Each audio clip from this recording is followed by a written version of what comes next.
50 years ago today, the human race launched an endeavor that led to one small step for man, one giant leap for mankind. The 1969 Apollo 11 mission was one of humanity's greatest achievements and was the end result of an initiative to beat the Russians to the moon. Good evening, everybody. I'm Lee Nelson. And I'm Lindsay Mills. The anniversary of this event has been talked about by so many of us, and I'm sure so many of you all day today. The hashtags Apollo 11 and Apollo 50 have been trending all day with tons of posts about that launch and people remembering where they were when they watched it happen. This Saturday will be the 50th anniversary of the moon landing. So that brings us to our Pulse poll today. We want to know 50 years later if you think the landing on the moon was worth it. Go ahead and weigh in on pulse.newscentermaine.com. You can scroll down to the Pulse section on our brand new mobile app as well. We'd love to hear your comments during our live stream as well, because we're going to be talking about the story throughout the broadcast. Now to some other news. A couple weeks ago, we answered your questions about whether Governor Mills' brother, Peter Mills, had any kind of tie to that controversial CMP transmission line, the project that, if approved, would bring power from Canada through Maine down to the New England electricity grid. We were able to verify that he did in fact sit on a board of a nonprofit that works closely with CMP and one that has received money from the power company.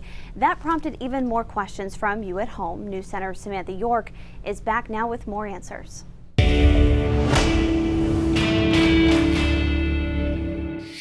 After our last Verify about Governor Janet Mills' brother Peter Mills and his ties to the controversial CMP transmission line project, we were flooded with questions from you at home.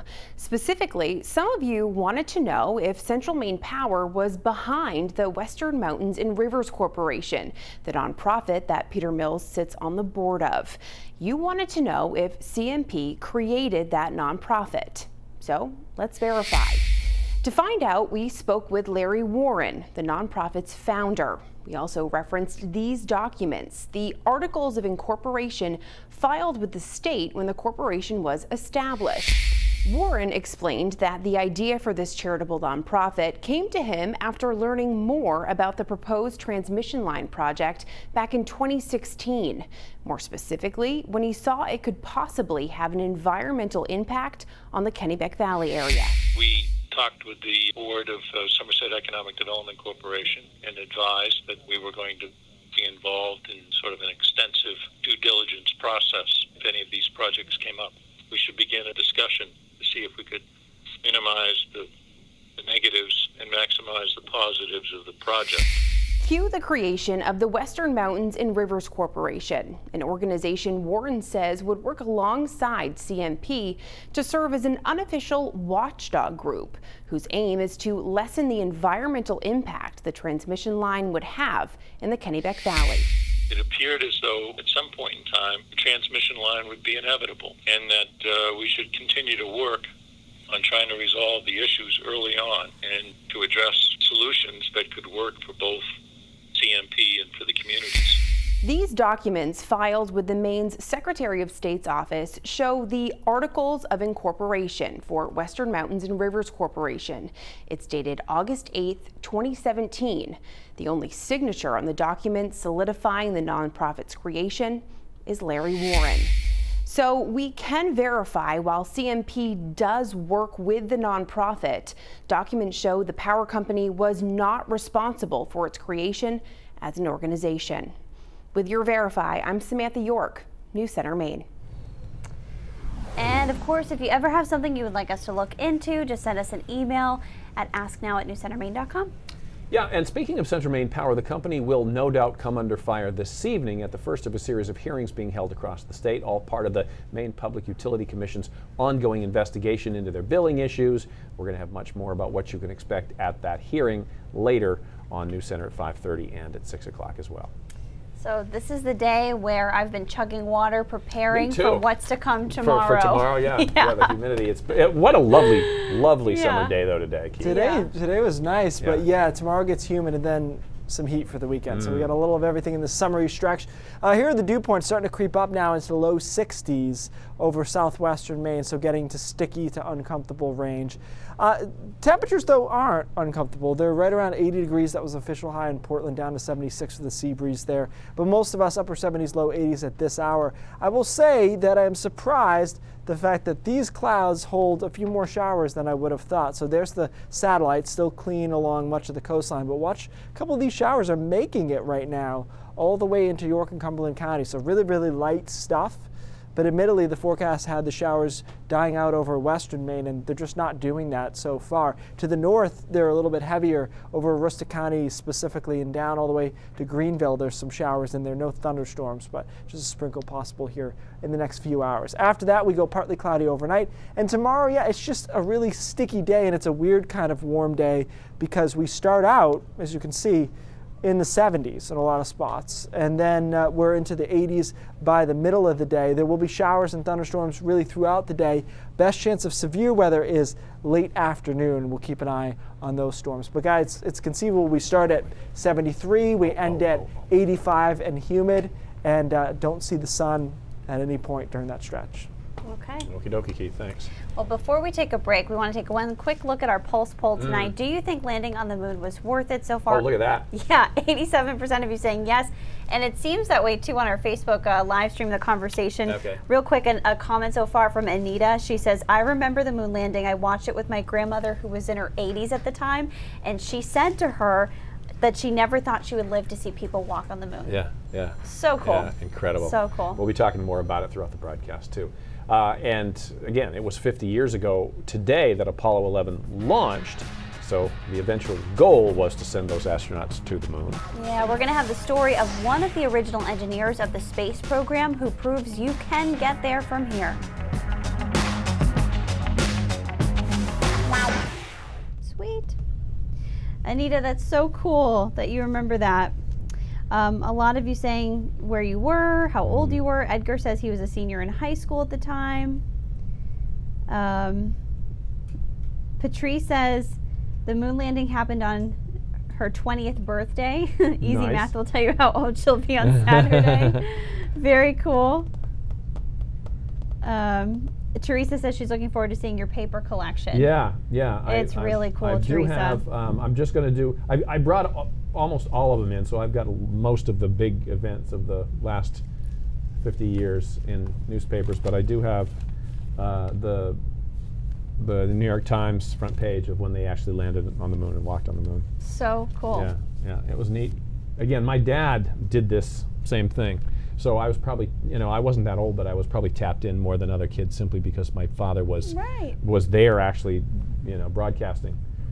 So it was kind of neat. Yeah. The only memory I have too is by way of my dad as well. He was super into that. He said all this talk makes him feel like he's 9 years old again. Yeah. And I remember he had an astronaut doll, like a G.I. Joe type thing, and I was always so aggravated that he wouldn't let me change its outfits or remove the shoes, because if the boots came off, the feet came off, they were attached. But he had his little module that he came with, and that was always really cool. Yeah. Yeah, the lunar module. Yep. Yeah, crazy. So crazy. And to see that thing too, I mean, it looks nothing like the shuttle or the spacecraft that they have now. It looked like this weird spider thing. How the heck did that thing get to the moon? It's just beyond.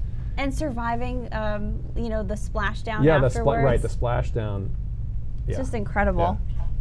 Yeah. To me, that was the craziest part, because we were watching it come down, and they were explaining how it was heating up on the bottom so hot, and the fear was that they were just going to burn up. Mm-hmm. And then there's a parachute stopping it. Yeah. It just seems so crazy, and they splashed down. So basic for how. Yeah, but then they went and they opened the hatch, and they were all fine in there. That was wild. Edgar brings up a great point. So many things we use today came from the space program, like IC chips in our cell phones. Velcro is another example. Mm-hmm. Many medicines, and baby food is something I learned. Tang.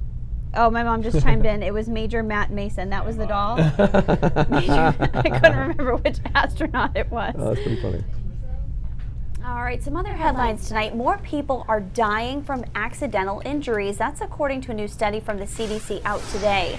The death rate from unintentional injuries increased by 40% between 1999 and 2017. The 3 leading causes of these kinds of injuries are from traffic accidents, drug overdoses, and falls. Doctors may one day be able to diagnose Alzheimer's with a blood test.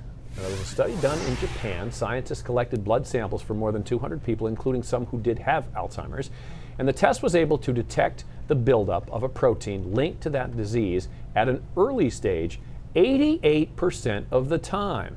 Right now, brain changes can only be detected through extensive brain scans or testing for specific proteins in spinal fluid. But as is often the case, the scientists caution that more research is needed. And a look at bullying today. Many teens are victims of it. Often it happens at school, but not always. According to a new federal report, 20% of middle and high school students say they were bullied during the 2016-2017 school year. Girls were more likely to be victims of that, which included being the subject of rumors, being insulted, or called names.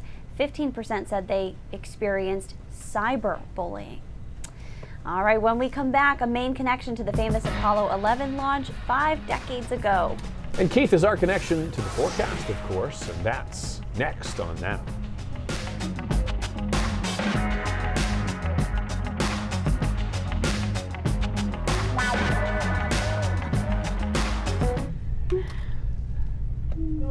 If I was shaving at 7 years old, that's a little scary though. Right? Actually, all right, you did better than I thought. Yeah, actually, I gotta say my dad's 56. Okay, so you're 6. He's got him by a year then. I had you at 5, so you did better than I thought. 55? Yeah. I turned 57 3 days ago. Two days ago? Okay, so 3 days ago? it's in the ballpark. Happy belated. So we are back at the monitors. 3 days ago. Okay. Kathy says she was at Brewer High School when Apollo 11 landed on the moon. Winner. All right. Da da da da. Once we get into this, we'll see where we're going to be. So Cool. Thank you.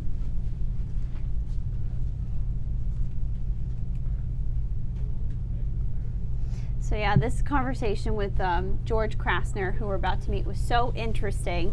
So much that you can't fit into Oh, a yeah. story, you know. yeah. But on our website, I clipped an extra video. He tells a story about his favorite piece of space memorabilia. Mm-hmm. It was an oatmeal cookie, a dehydrated cookie that was in the shape of a dice. And he held on to it and held on to it. An astronaut had given it to him. Had nothing to do with the Apollo 11 mission. It was involved, it went up on some other mission. Okay. Anyway, he shows it to his dad, and he's had this for years. His dad pops it into his mouth and eats it and says something about how it tastes, you know? And He didn't expect that to happen, no, right? and he was just like, That what? was my memorabilia, That was Dad. my space memorabilia. Yikes. But he holds on to everything. I mean, he had That's really cool. original material you'll see from the satellite balloons they used to experiment with. Oh, cool. It's cool. He It was is just a cool. really fascinating guy. How'd you find him? I can't take credit for it. He's actually going around the Topsom area speaking at local libraries and Oh, events, great. and that caught the attention of Michael Kamek. So Oh, he great. reached out and Perfect. got a hold of him. So it was awesome. Where? Oh, we're just on you. Yep. You are under video for a little. After our shot.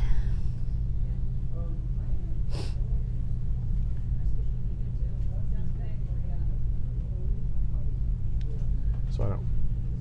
10 seconds. Okay.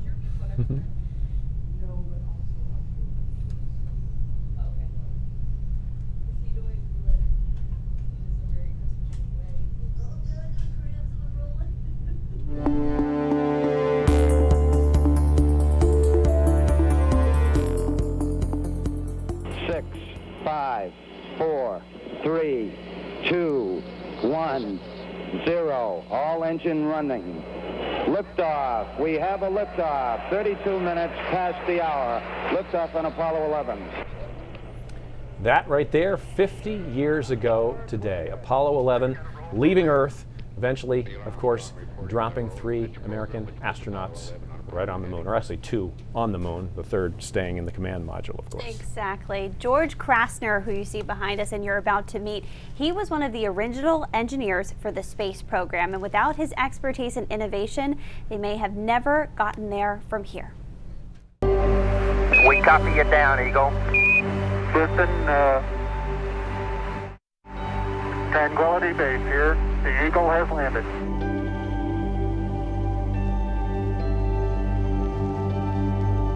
An astonishing feat. It was scary, in a way. The crew of Apollo 11 went where no one has gone before. That's one small step for man, one giant leap for mankind. Astronauts Neil Armstrong and Buzz Aldrin leaving the first footprints ever on the moon as Michael Collins waited in lunar orbit. A moment that made the human race pause and recognize what had just happened. I was actually at home watching on TV. Nothing thrilling about that. One of those people was George Krasner. There was a lot of disbelief. A lot of people thought that we were doing this for propaganda and that we were doing this so that we could show equality with the Russians. His innovation and expertise in an emerging field. When I first started in the space program, there were no computers, there was no Google, and no information. Were key in helping get the crew to the moon and back. I designed the fuel gauging system for the command module. That's where the 3 astronauts actually were. And that was for Apollo 11, and it was used in all of the Apollo shots. 2, 1, 0. All engine running. But before Krasner and others at the space program could send people to the moon, they had to figure out how to put something else in orbit, something we all take for granted today, satellites. We wanted to experiment, so we have this material which is like that. Those experiments led to many inventions. And we got there with being the first in the world without really knowing many of the things that would happen. Take this prototype, for example, a power supply used on the very first communication satellite. We just did that as a what if, just in case, and we encased our electronics in that same foam that they used in houses. It went on the first satellite called SCORE, which helped broadcast a human voice from space for the first time. Unfortunately, this doesn't have a fast forward. A message from President Dwight Eisenhower in December of 1958. Through this unique means, I convey to you and to all mankind America's wish for peace on earth and goodwill toward men everywhere.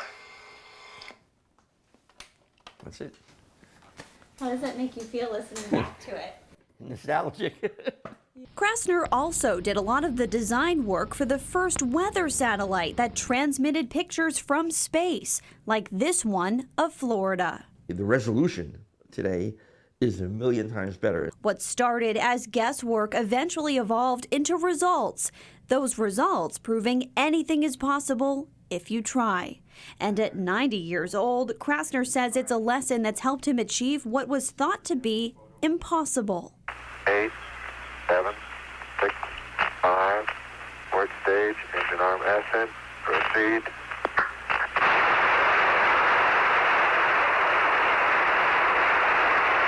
Beautiful. A moment that hasn't lost its glow 50 years later. When I look at the moon, literally I stare at it and visualize men walking around picking up rocks.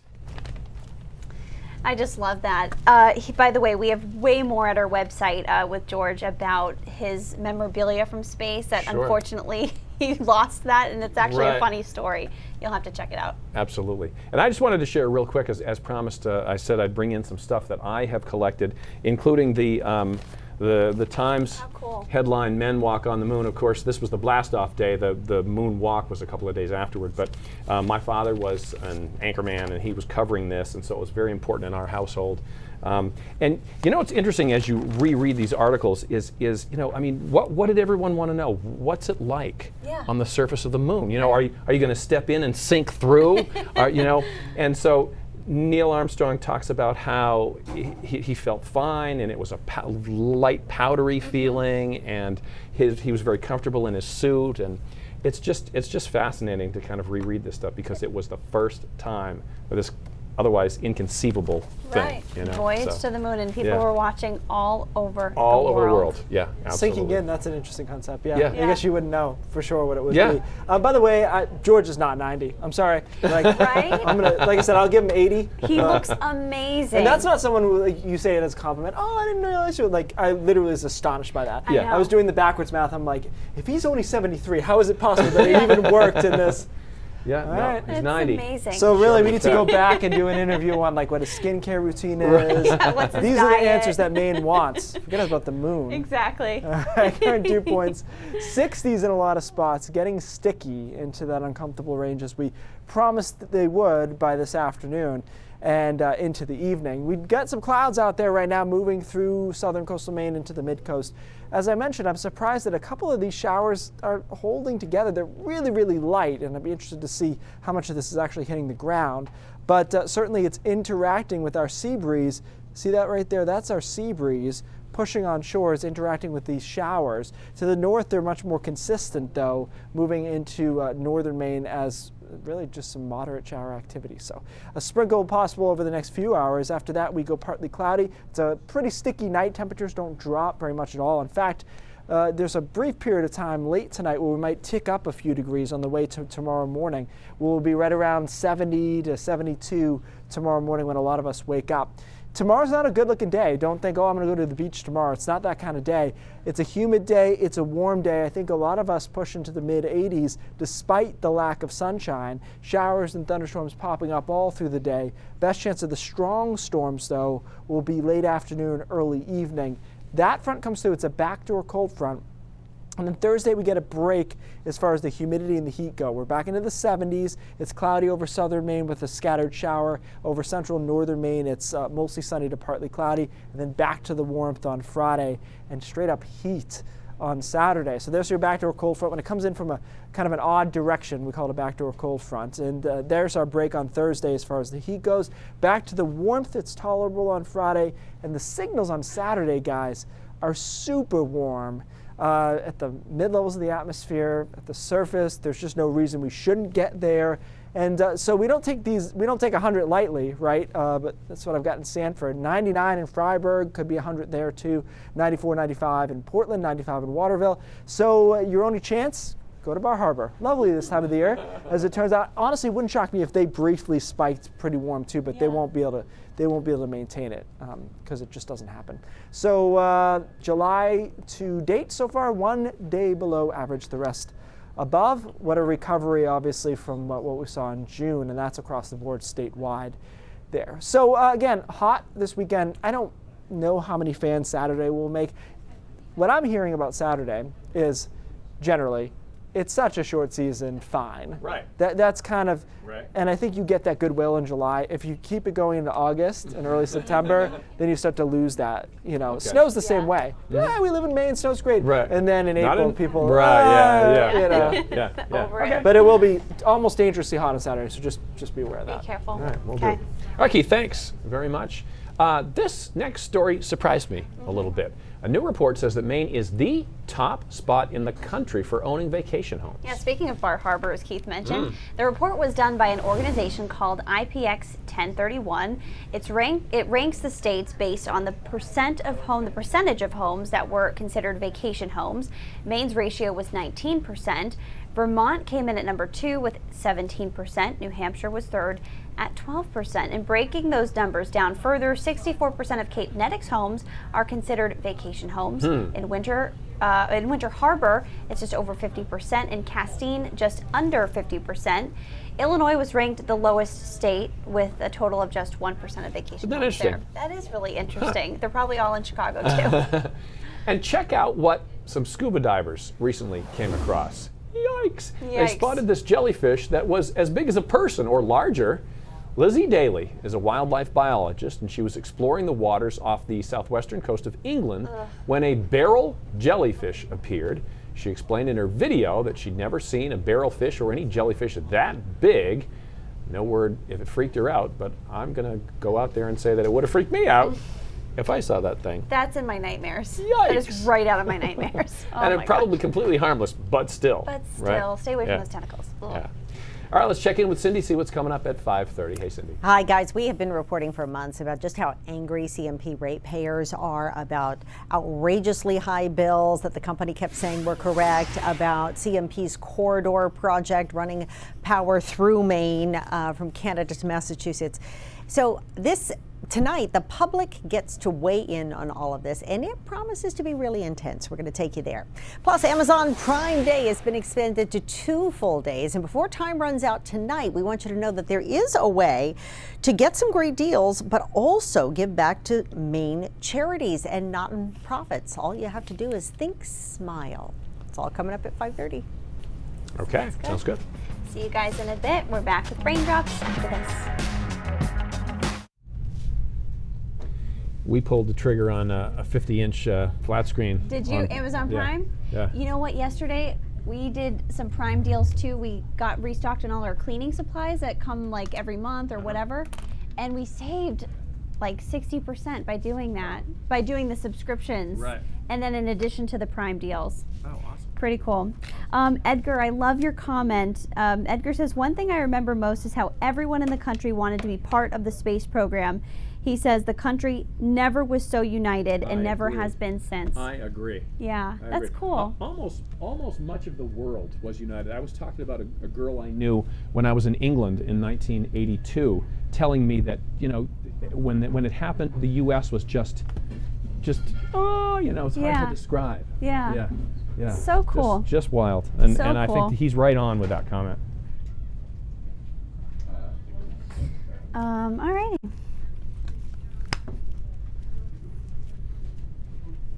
Does Bill want me on this side for Raindrops too, or just regular? Regular? Okay. Oh, hey, Michael. Sweet, sweet. Thank you, thank you. So we'll do a quick pulse thing. I'm glad you said that yesterday because I was spacing. What, the pulse? When you're like, should we check the pulse results? It wasn't there just for fun. I spaced. No pun intended.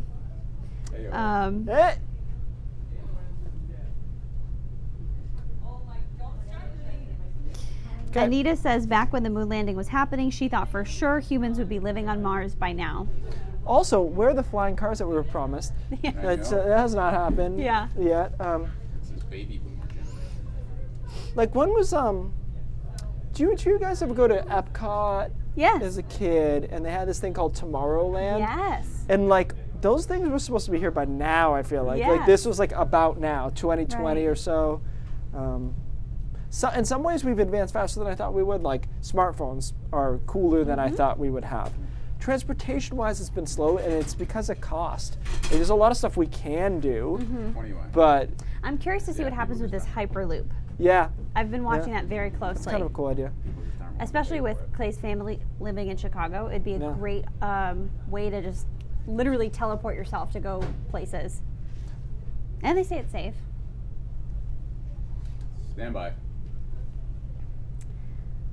One last check of our Pulse poll results tonight. Do you think sending astronauts to the moon was worth it 50 years ago? 86% of you saying yes, it was. And those who say no, I wonder why. Yeah. Did we get any Maybe answers? funding? I guess so. We didn't really Speaking get of any comments about that. Speaking of which, Yeah. So a lot of people have asked, like, why have we not been back? Which is a fair question because it's something we did 50 years ago, and usually we repeat those things. Funding, desire, right? So George was saying it wasn't just about Russia, and for him it probably wasn't. For most of the country and for the funding it was, though. Okay, so Russia had put Sputnik up, and people were freaking out about that, thinking it could be used as a weapon in the future or being able to put things in space. So this is NASA's funding as a percentage of the total U.S. government budget. Notice it spikes right around the moon landing, and then it's back down, and it's been diminishing actually in recent years as well. So this is just simply a case of motivation. Once the funding was gone, the motivation was gone to show that we could do it. The money started to dry up, and let's switch to the next graphic if we have it. And that's not just as a percentage, even in just constant dollars. They had more of 2014 dollars than we did in 2014, meaning it's not just an inflation situation and whatnot. We're just not funding it the same way. There's been a little bit of renewed interest on that. President Trump has talked about maybe wanting to go back to the moon, and certainly going to Mars is a whole nother ball game. But it's all about desire. And one last idea is the Concorde, right? The supersonic flight that we were doing. We were getting from New York to Paris in about 3 hours.